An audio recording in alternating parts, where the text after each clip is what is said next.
What happens on the mountain stays on the mountain.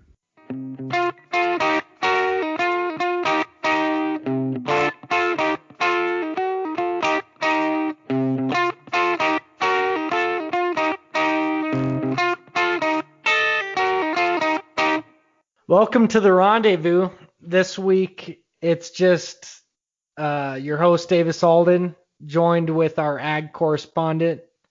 I forgot to ask you before, are you good with art still? You bet.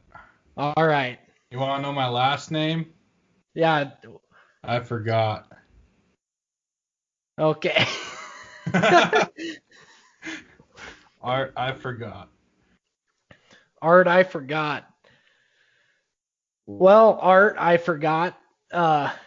You just got your first elk last week. Not only your first elk, but your first anything with a bow and arrow.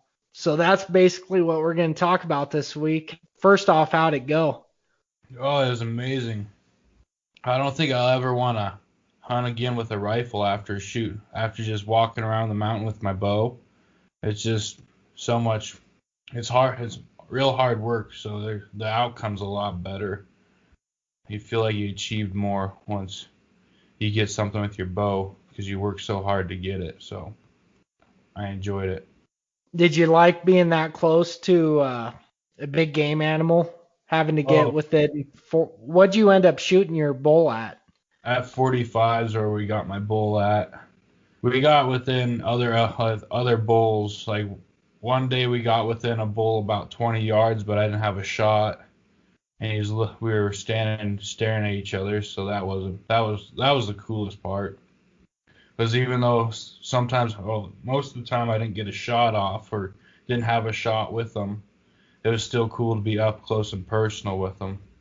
And Yeah. it was a hunt. I honestly, Jacek or Butch told me when we started hunting together that this is going to be a hunt that we'll both remember, and I'll sure as heck hopefully remember it forever. Just how everything played out. So Yeah. It that's hard to beat, getting that close to a big animal like that and seeing him staring him right in the eye. yeah, I had a shot at a moose at about 35 yards. We didn't range it, but I'd guess about 35 yards broadside. Could have took down a moose and claimed it was an elk, but Butch wouldn't let me, so It's 2020. It identified as an elk. I'm sure of it. I bet. That's what I was hoping, but I guess up there those rules don't apply. Yeah. So tell me a little bit about all the hunts you guys were going on, because you backpack into the wilderness area at first, didn't you? At first we set up a camp pretty high up, like we were in piston distance of the wilderness, and we got a couple good hunts in. Every morning, the 2 mornings we got to hunt out of that camp before we took off to come back down and work. We got in on some elk both mornings, and that was amazing. The first morning we stepped outside of our tent, and right across the park was one bull elk, which we later found out was two, and the other bull that we didn't see gave Butch and I away as we snuck up. And first time ever with a bow, you're not really expecting that, and I kind of choked, and I had a shot at a bull opening morning right at shooting light, and I choked up and couldn't do anything, just because how amazing it was to be that close to an elk. Yeah. Was But your heart racing? opening morning and then the next day, my heart was racing. I learned a lot in the first 2 days. Because opening morning we saw the bull across the park from us. Then the next day we saw a pretty big bull, and I ended up about 35 yards from him, 35, 30 yards maybe, if probably even closer than that. He was just staring me down through the timber, and obviously I didn't have a shot because I just saw his eyes looking at me. And every time we'd get close enough to shoot him, one of those damn cows would jump out and try to spot us out. But Butch hid me pretty well for me being a big guy. Butch and I hid pretty well from them. But they ended up figuring out what's going on and went over the divide on us. But those first 2 mornings, I learned a lot. And then we had to take off and go down the mountain to go back to work, which was not ideal, but ended up playing out right. Then we went back up that following Monday, got a good hunt in. We got a good hunt in Monday morning, I believe, and then Monday night it started rain or snowing. We woke up. Maybe I'm off a day. I don't know, but one morning we woke up and had a pretty nice hunt. Got in on some elk, but the wind changed and screwed us up, and those things could sniff us out for. They were probably a quarter mile away, and they sniffed us out, and they were gone.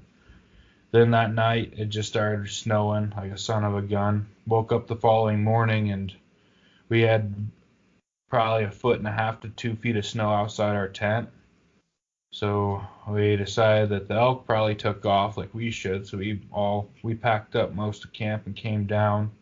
And at that point, you guys were still up by the wilderness area? Yep, at that point we were, but it was so high up and there's just real deep snow that we couldn't do anything, couldn't accomplish anything. So we packed out most of our junk. The next morning we went up and we were in pretty much the foothills, because I'm not supposed to reveal names right now, especially since Butch is up there right now. Yeah. I don't want to give it away to anybody, but I figured he probably lectured you. yeah. So, but yeah, we got into the foothills the following morning after we packed out camp, and it was so miserable. The dang wind was blowing like a son of a gun. The snow was crusted over because the day before it kind of melted off on the top, so it was real crusted over and just a cold son of a gun. Butch and I were pissed because I also forgot my four-wheeler keys, so we had to ride double in there. And yeah, so he was already mad at me about that. But then we were up there and we couldn't do anything. And then all of a sudden the sun came out and it started warming up. We got up on top of this we were on this side hill, and we heard a bugle. So we started glassing around, and he spotted some cows on a hill that we walked by. And I turned around and I saw this little spike dink about 500 yards out from us. And he turned to me and said, "You want to go after him?" I said, "Heck yeah, we need to change something up in this hunt." So we took off after him. Actually ended up catching up. He ranged him at 40 yards, but I didn't have a shot. And by the time I got to a shooting position, he was on the run again. So we took off after him still, it was amazing that we caught up to him. Real fun. And then caught up to him again, but didn't have a shot. And then caught up to him once more, and he took off over the ridge. We were going to take off, but Butch looked down the bottom of this draw where this park is, and there he saw an antler sticking up, moving around. So we snuck up to where we could see over into this park that's set about, I think it's like a 40-yard drop beneath us. And every step closer, we'd see another bull. When we finally got up to the rim of this park, there was 6 bulls out there. I think 3 of them were bedded down, and the other 3 were up just grazing. And but we couldn't get any closer. They spotted us, so we made up camp right there. Little afternoon warm camp on the south-facing slope, and waited for them. And while we were waiting for something to walk up close to us, because Butch knew that something would at one point walk up close, we were pretty well camouflaged with our backdrop. While the 3 hours we waited there, 4 other bull elk came out of the woods. So we had 10 bull elk just bedded down at one point right beneath us. That's pretty sweet. It was so cool just watching them. We just sat there and watched them. Yes, we got pissed off that nothing wanted to come close to us, but then about 2 hours and 45 minutes of sitting there, the bull elk that when we first got the view of them all, I said I wanted to shoot. He finally got up after Minnie came close, and I was going to just shoot whatever one I had a shot at, to be honest. But after Minnie came up, he finally jumped up and started walking around and kept getting closer and closer. And he was bedded down at 50, so if he would have just stood up broadside, I would have had a shot. But he stood up and started coming at us. So he finally turned broadside, and Butch goes, draw back. And it's like I've done it before. We sat there for so long, I basically ran the scenario through my head many times. He says, go ahead and draw back. He goes, fire. And I just hit the release, and the elk just took it and went in one side and out the other. It was amazing. Because I was the first probably 30 minutes of sitting up there watching him. I was like, this bull's going to walk up close, and I'm going to just get the bull fever and wing my shot and gut him. He's going to take off and run to the bottom of this canyon. I was scared about that, but then I just kept sitting there amping myself up that you're going to hit right. You've been practicing for it, and sure as shit, hit right where I was aiming. That was one of the best shots I ever took. Felt good leaving, and then it was such a it was 45 yards, so you could drop your bow, and I watched the arrow go right through him. Butch watched the whole thing go down. The next day, he said he kept seeing the arrow go through him. So, And this is about middle of the day, right? We got on to him, I believe, about 10 o'clock. And it was right before 1 when I finally got my arrow out. So Nice. So how did the bull run far, or did it drop, or? he ran about, like, as soon as he hit, he kind of gave a big old heave. Then he took off about 10 yards, and then he started doing his death wobble. And then he kind of fell down and jumped back up and went back up to where he's bedded down. And he fell over and slid down the hill about 10 yards from where he was bedded down. And that's where he had his final resting place. So he didn't go too far. I was happy with that, because the farther down he'd go, the farther up we had to pack him out. So Yeah. How far was your pack out? that night it felt like 4 miles.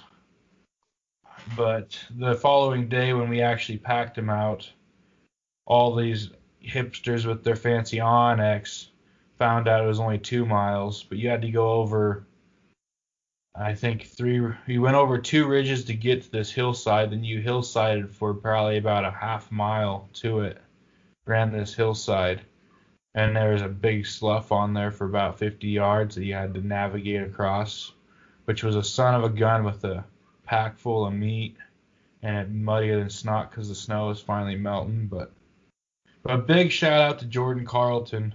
He was supposed to meet us up there the day I shot my elk and help us set up camp, but he ended up just leaving us food and came off the mountain to try to get horses to come up and help us out. And he left us some Chester's fried chicken and some Killy's ribs.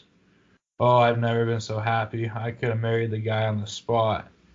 Because Butch and I left town at 4 that morning, and we both had a candy bar, and I had a Mountain Dew and a coffee for breakfast, and that's all we ate. So That's pretty rough. So did you guys, you didn't bring any meat out that first day when you actually killed? You just hung it up? Yeah, we gutted it and quartered it, and then hung it from a tree. And then my feet were so wet from sitting there on that south slope, the snow melting all day.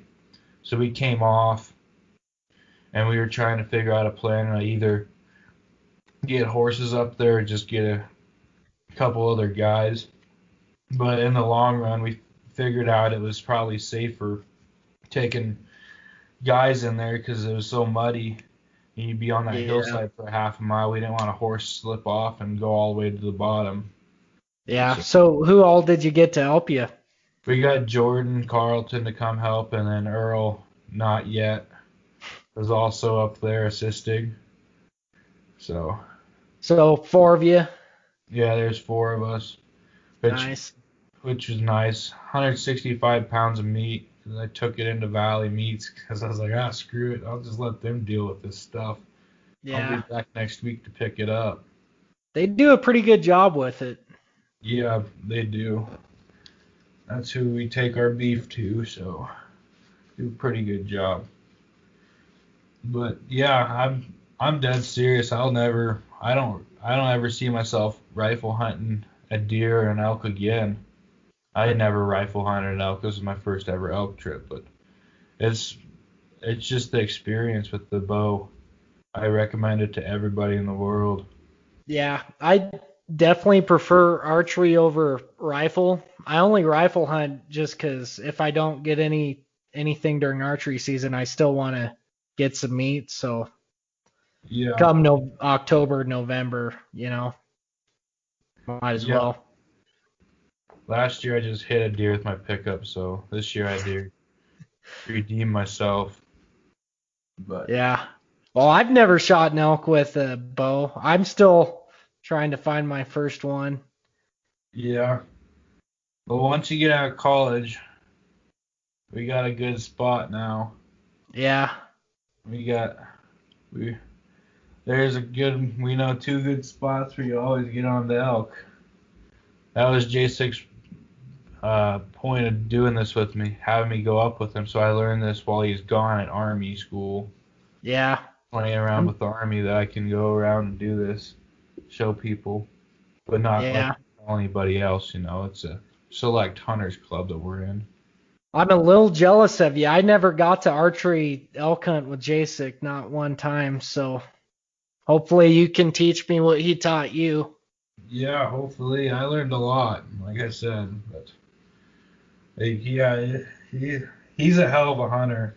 That kid is, but it comes with the whole family, so Yeah. they're all good hunters. Grew up doing it. The only thing I can't do is quarter out the damn elk because he just did it for me.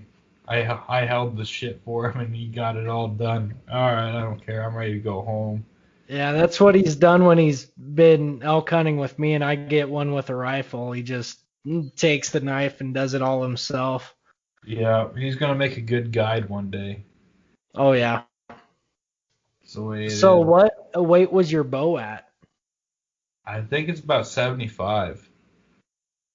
Holy And cow. yeah, but on my PSE, it holds pretty well. Like, I can keep it drawn out. Like it sits pretty well when you have it drawn. So. Yeah. But I didn't have to keep it pulled back for long before I had the shot. So that was What kind nice. of bow is it? It's a PSE, Okay. pretty shitty equipment. Yeah. But it was in my right price range, and it was the only one they had in town that had my draw length. So Yeah. fit Got the me. job done. Sure as heck got the job done. Might be the same size as me, but heck, got the job done. Yeah. Heck, we met some hunters up there that had their old recurve bows, and my bow's a hell of a lot bigger than theirs was. So That's crazy. yeah, it's So amazing. what are you gonna do with the head now? Are you gonna get a full mount or a European mount or what? Just probably European it since we we didn't really keep what the cape, right? Yeah. We didn't keep the cape, so I'm just gonna European it. I like European mounts better. They're not as like I almost feel like head mounts on an elk are just a little too bulky coming Yeah, out of the wall, but unless you have a big game room. yeah. Like, if I had a game room and I actually owned this house I'm living in, then I might get a shoulder mount of an elk. But hell, that'd be a son of a gun to try to move it every time I go to move. So Yeah. European, you just throw the skull in the back of the pickup and take off. But So they, did you ever measure your bull? Like what did the antlers end up measuring? I didn't measure it. I learned how to back in the day, but I haven't really got around to it. Probably like I'd say less than 300, guarantee. But Yeah, talking to Jacek, he thought it was around 290 to 300 range. yeah, He said one of it's a 6x5, but he said on that 5 side one of the antlers was yeah. broken too. He's been in a fight or two. Yeah, that broke off. Then he had a big old scratch on the other side. So Nice, real builds dark. character. Yeah, real dark antlers. So that was the best part about him. He was the darkest antlered son of a gun down there. Nice. Pretty good mass on the one side with the sixth. The fifth on the five side, he kind of lost the mass in the fight. But I think he's a really nice bull, especially for my first time and Oh, how it definitely. turned out. I don't care if he's a little smaller than most bulls, but it all played out real nice, and I got the meat out of him, so that's all I really wanted. Because I had to come back to work today on Monday, the 14th, so if I would have got down to Sunday the 13th and not had anything killed, we would have been driving around looking for some cows to pop off out. Oh yeah.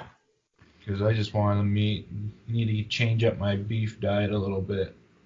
Yeah. So you might know is Jacek, he's still up there hunting right now, right? I can neither confirm nor deny that statement. Is he Yeah, going after a bull this late, or is he, if it's brown, it's down with him? no, he's going after. I really haven't figured it out. He's up there with Jordan right now, and they're trying to get Jordan killed. Jordan to kill a bull, not kill Jordan, but Yeah. they're up there right now hunting him and Jordan, and they're trying to get one for Jordan.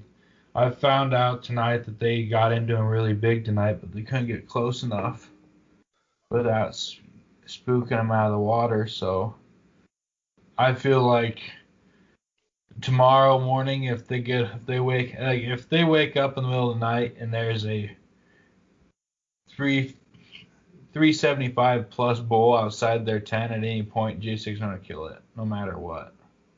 Like Yeah. he's not gonna save it for Jordan. Yeah. Like if like I feel like the only reason he's still up there hunting real hard because he's had shots of mini bulls in the last couple of days. Feel like he's going for the trophy. Yeah. Well, I can see why he's not going to be able to elk hunt for Exactly. 5, 10 years maybe with Yeah. what his plan is. Yeah. Well, the way this year's been, it's gonna be a year that he'll remember forever because the hunt that we were on, then him and Jordan just being in them all the time up there. And it's a weird year because all that snow came down, and we don't know if like we missed the rut or the rut's still a ways out because the bulls were just laying there acting like it was wintertime. Wow. We saw them. They just hanging out in the open. So So were you guys calling to him or when you were first hunting, or were you just hiking until you found some elk sign and then trying to follow that, or? when our first couple days we'd walk and we knew there was elk up in there and we'd call but nothing really worked yet. The second day when we got up to the big guy, we were taking a break on a hillside and we heard him bugle, and that's when we took off after him. It's just I don't like J6 a hell of a caller, but we didn't end up using his calls that much for me anyways, just Huh. because it's not rut right. They're not rutting right now, or they weren't in our area. I heard over on the other in 38 they're rutting pretty well, but not over with us. So Huh. Well, you got anything to add to your whole elk hunting story? what happens on the mountain stays on the mountain. That's a Yeah. fact. But there's some stuff that can come off, just like that story. But here's a tractor thought for you. Gotta end it with a tractor thought, of course. Oh yeah. This goes out to Dave Alden and John Green if they listen to this one, because I hear they love my tractor thoughts. Oh, they do. How many pioneers and Indians do you think have been killed by buffalo? Like By people are, buffalo? like people are dying in Yellowstone. How many pioneers and Indians do you think wanted to go pet buffalo and ended up dying? That's a pretty good tractor thought right there. I might sit on that one for a day or two. I'd have to. I'd have to. Just answer. Well, you guys will have to answer it next time you're on. Get Yeah. all the Ginks on here and get you all to answer it. I guarantee Carter's got some good input. Oh yeah. He's all about them crazy animals and when animals attack. So Yeah, we got to start having you and Earl Not Yet on more often, talk about tractor thoughts. yeah, I've been trying to remember him, but I forgot. Yeah. All right, Well, yeah, thank you for coming on, Art. you bet, you betcha. Love having you on anytime. Just give me a call. Will do. Hey, you need to be back on the Rendezvous group chat so you're in the loop. If you guys quit talking about who the Rainier man is, I'll be back on a damn group chat. You guys argue about who the Rainier man is, I'm gonna leave again. That's a fact. Yeah. I don't All care if right. y'all drink beer, so get over it. Hey, I was just trying to mess with Zach is all. Yeah, you ruffled his feathers enough, so. Yeah. Well, thanks for coming on. You bet. Congrats again, shooting your elk. Oh, Glad you had those stories with Jacek, and you'll remember that forever, man. You bet. See you next time on the Rendezvous.